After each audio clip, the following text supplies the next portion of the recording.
Hello, everyone, and welcome back to our journey through the Psalms. Today, we're diving into two incredibly powerful Psalms, 101 and 102. At first glance, they might seem quite different, but together, they paint a beautiful picture of leadership, integrity, and our deep need for God, especially when we feel completely overwhelmed. Let us start with Psalm 101. This is often called the Psalm of a King or a Psalm for leaders. David lays out his personal manifesto, a commitment to living a life of integrity. He says, "I will sing of your love and justice. To you, Lord, I will sing praise. I will be careful to lead a blameless life." Think about that for a moment. He's not just talking about public actions. He's talking about his private life, his own home. He vows to get rid of deceit, slander, and pride from his circle. He wants to surround himself with the faithful. This isn't about being perfect, it's about setting a direction. It's a powerful reminder for all of us, whether we lead a company, a family, or just ourselves. Our private character is the foundation of our public influence. What we tolerate in our hearts and in our homes will eventually shape our world. What would it look like for us to adopt this kind of personal commitment to integrity today? Now, let's turn to Psalm 102. The tone shifts dramatically.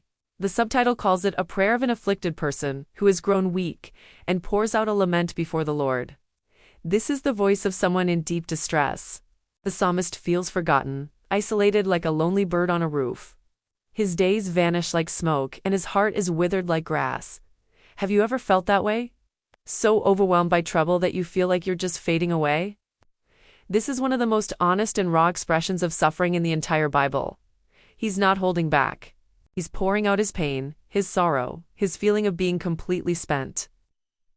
But right in the middle of this despair, something incredible happens. The psalmist lifts his eyes from his own suffering and looks to God. In verse 12, he declares, "But you, Lord, sit enthroned forever. Your renown endures through all generations." He remembers who God is. He remembers God's unchanging nature, his compassion for the needy, and his eternal promises. He starts to see a bigger picture. He realizes that even though his own life feels fleeting, God is building something eternal. He sees a future where Zion is restored and future generations will praise the Lord. This is the turning point.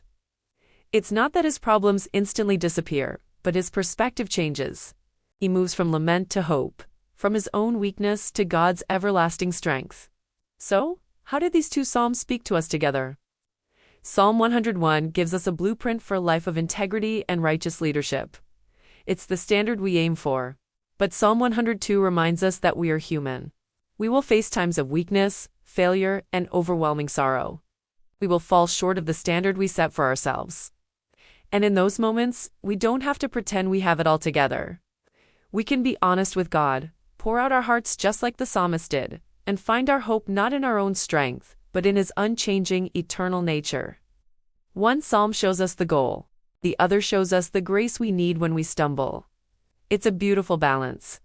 True strength isn't about never feeling weak. It's about knowing where to turn when you do.